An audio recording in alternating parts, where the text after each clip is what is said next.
Hello friends जब भी कभी मल्टी डिसिप्लिनरी वर्कशॉप्स होती है पर्टिकुलरली आर के ऊपर जैसे, तो पार्टिसिपेंट का उसमें ये पूछना होता है कि मैं तो हिंदी से हूँ या संस्कृत से हूँ, तो आर मेरे लिए क्या कर सकता है। और बहुत ही सही क्वेश्चन है कि हिंदी या संस्कृत वालों के लिए आर में क्या है ऐसा, वो क्या सीख सकते हैं। जबकि मुझे ऐसा लगता है कि टेक्स्टलिटिक्स तो बेसिकली एक स्ट्रक्चर है किसी भी टेक्स्ट को एनालाइज करने का। तो आज हम एक चीज करके देखते हैं, क्या हम हिंदी या संस्कृत का कुछ टेक्स्ट लेके उस पर टेक्स्टलिटिक्स लगा सकते हैं, क्या कुछ मीनिंगफुल निकल कर आएगा, आर समझ पाएगा वो क्या लिखा है। तो एक काम करते हैं, मैं सर्च करता हूं यहाँ पे अभिज्ञान शाकुंतलम इन हिंदी ट्रांसलेशन। तो मैंने अभिज्ञान शाकुंतलम, ये कालिदास का लिखा हुआ एक नाटक है, इसको देखते हैं। तो मैंने यहाँ पे देखा ये है कण्वशरम, इसको ओपन किया तो यहाँ पे मुझे कहानी मिल गई है अभिज्ञान शाकुंतलम की, हिंदी में लिखी हुई है। तो इसके लिए इंपॉर्टेंट है कि आपका जो भी टेक्स्ट है ना हिंदी का संस्कृत का, वो पीएचपी या एचटीएमएल फॉर्मेट में होना चाहिए, यानी पीडीएफ वगैरह ना हो, क्योंकि यहाँ पे यूनिकोड होता है तो काफी कंफर्टेबल हो जाता है। तो मैं इसको कॉपी कर लेता हूँ, कॉपी, और इसको ले चलते हैं अब आर के अंदर। तो मैंने यहाँ पे लिखा लाइब्रेरी क्वेंटेडा, और टेक्स्ट में मैं यहाँ पे इसको पेस्ट कर देता हूँ। अब इससे क्या है कि ये जो टेक्स्ट है ये अब मेरा यूनिकोड में लिखा हुआ है। ये स्टोरी वगैरह पिक्चर मुझे चाहिए नहीं, ठीक है, ये आ गया मेरा टेक्स्ट, राइट। अब ये देख रहे हैं, अगर आप पीडीएफ को इंपोर्ट करेंगे या टेक्स्ट फाइल को इंपोर्ट करेंगे तो वो उसकी कोडिंग चेंज हो जाती है। यूनिकोड में हमें करना है तो आपके पास वो चीज अवेलेबल हो यहाँ पे। ये कैसे करेंगे, आप गूगल ड्राइव पे अपलोड करके उसको ओपन कर लीजिए, वो भी चल जाएगा आपका। जो भी आपके पास हिंदी, संस्कृत, पंजाबी कुछ भी लिखा हो अपनी लैंग्वेज में ले लीजिए यहाँ पे, या गूगल डॉक्स पे लिख लीजिए, या गूगल डॉक्स पे इंपोर्ट कर लीजिए। पर इंपॉर्टेंट है वो एचटीएमएल या पीएचपी फॉर्मेट में हो, यूनिकोड में हो वो। आगे 3 स्टेप की प्रोसेस, पहले हम उसका कॉर्पस बनाते हैं। अच्छा, मैं यहाँ, अब ये तो हिंदी में चल रहा है तो मैं यहाँ बोल देता हूँ मिनिमम टोकन 3, अदरवाइज वो बहुत सारा मैशअप हो जाएगा। अब यहाँ स्टॉप वर्ड को मैं रिमूव नहीं करूंगा क्योंकि ये तो हिंदी में है, स्टॉप वर्ड तो इंग्लिश के अंदर है। तो चलिए हम टोकन बनाते हैं, टोकन में डीएफएम बनाते हैं और टॉप वर्ड्स देखते हैं। तो टॉप वर्ड्स आगे है, के, में, से, राइट। ये तो वही है जैसे अपने उसमें आते हैं, सबसे ज्यादा बार है आ रहा है, जैसे इंग्लिश में इज होता है, के, में, को, से, राइट। अब इसके लिए हमें क्या करना पड़ेगा, जैसे हम अपने एक्स्ट्रा वर्ड्स बनाते थे तो मैंने यहाँ पे ये अलग से लिख लिए हैं। हाँ, इसके लिए आपको थोड़ी सी मेहनत करनी पड़ेगी एक बार देख के। तो मैंने यहाँ पे लिख दिया, ये टोकन्स हैं, एक्स्ट्रा है मेरे, और इन एक्स्ट्रा को रिमूव कर दें।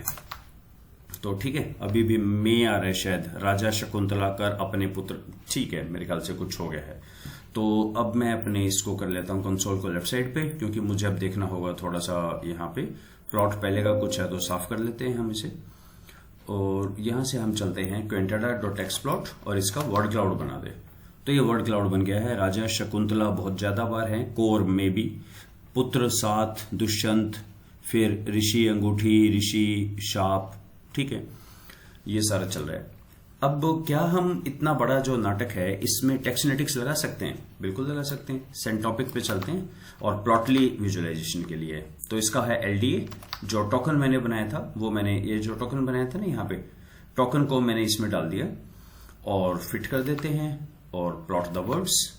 तो मैंने इसे कहा कि मेरे 10 टॉपिक बना दो, तो इसने 10 टॉपिक बना दिए। अपनी गंधर्व मछली भूल गई को, ठीक है, क्या इनका नाम लिखवा सकते हैं? तो मैं एक बनाता हूं टॉप वर्ड्स यहाँ पे। अब मैं 1 मिनट के लिए अपना कंसोल इधर कर लूं क्योंकि मुझे अब कुछ कंसोल में दिखाना है। तो मैंने एक लिखा कंसोल में टॉप वर्ड्स, देखें आप, टॉप अगर लिखेंगे तो ये वर्ड्स हैं हमारे। अच्छा, मैंने कहा 20 वर्ड्स दे हर टॉपिक में, तो 200 हो गए ना, बहुत बड़े हो गए। तो इसके लिए मैं क्या कर रहा हूं, मैं डिप्लायर और टाइडीआर यूज करके बस मैंने कुछ कमांड लिखी है इसको रिस्ट्रक्चर करने के लिए, यानी अब ये मेरे वर्ड्स ऐसे आ गए हैं, राइट। तो मैं इसको एक बार दोबारा लिख लूं, ये मेरा आ गया है आउटपुट। तो अब इनको हम ले चलते हैं यहां से कॉपी, और मैंने एक चैट जीपीटी के लिए ये लिखा कि I run topic modelling on Hindi text in R using sent topic, और 10 टॉपिक मैंने एक्सट्रैक्ट किए। Here is the output. Please make a table of 3 column. Column 1 should contain suitable title to each topic. दूसरे के अंदर words हो, तीसरे में interpretation, और सारा आउटपुट हिंदी में दे। और यहां मैं पेस्ट कर देता हूं मेरा ये वाला, राइट, कॉपी, इसको हम ले चलते हैं चैट जीपीटी के अंदर। सो चैट जीपीटी, यहाँ पे आस्क एनीथिंग, इसको मैं पेस्ट कर देता हूँ और बोलते हैं चलो अब मुझे एक टेबल बना के दे दो जिसमें इन सब का मेरा मीनिंग दे दो। तो कह रहा है ओके, ये 10 है जी। पहला है शकुंतला और दुष्यंत का प्रेम, गंधर्व विवाह की कथा, ऋषि आश्रम शिक्षा, दुष्यंत की प्रतीक्षा, श्राप, विवाह नावयात्रा, कथा का रचनात्मक पक्ष, अपना ख्यालो महाकवियों के, राज्य क्षमा याचना, गंगा और भूल की घटना, मछली और अंगूठे की खोज। ये हमारे 10 वर्ड इसने पूरा जो नाटक था उसको 10 उसमें उसके बना दिए हैं टॉपिक, और ये उसकी व्याख्या भी लिख दी है कि किसके अंदर किस चर्चा की गई है और ये उसके मुख्य शब्द थे। तो इसका मतलब है आपके पास ये कहां से आ गया, ये हिंदी है, संस्कृत है, पंजाबी है, ये तो काम करता है, हमेशा काम करता है। तो बस चीज ये करिएगा कि आप यहां पे HTML वाला हो, कितना भी बड़ा टेक्स्ट हो, अब आप बहुत बड़ी बड़ी जो चीजें हैं उनको बहुत क्विकली एनालाइज कर सकते हैं और लंबे लंबे आपके एसे या नाटक या आपकी कविताएं, कहानियां, उनको पढ़ सकते हैं और टेक्स्ट एनालिटिक्स उसके ऊपर लगा सकते हैं। ये छोटा सा कोड है, बहुत ही छोटा है। करते क्या है इसमें, हम सबसे पहले जो भी आपका टेक्स्ट है उसका कॉर्पस बनाते हैं, कॉर्पस का टोकन, टोकन का DFM, ये हमारा प्राइमरी है। DFM के आउटपुट को हम टेक्स्ट प्लॉट में डाल सकते हैं, टॉप फीचर में देख सकते हैं सबसे ज्यादा कौन कौन से वर्ड्स आए हैं हमारे। तो सबसे ज्यादा वर्ड्स हमारे टॉप फीचर टॉप में आए, राइट, ये। और सेंटॉपिक को यूज करके उसके टॉपिक्स बना सकते हैं। तो ये प्लॉट मैंने यहाँ पे कर ही दिए हैं, ये वर्ड्स प्लॉट के अंदर ये हमारे सारे वर्ड्स हैं। जूम करके भी देख सकते हैं थोड़ा सा। ये हमारे 10 टॉपिक हमने बनाए हैं, राइट। इनका चैट जीपीटी से आप इंटरप्रिटेशन लिखवा सकते हैं। तो एक बार करके देखिएगा, हिंदी, संस्कृत, पंजाबी या किसी भी लैंग्वेज में काम करते हैं, क्वेंटाडा और आर स्टूडियो सबके लिए है। Okay, hope you enjoyed. Let's stop here. Thank you.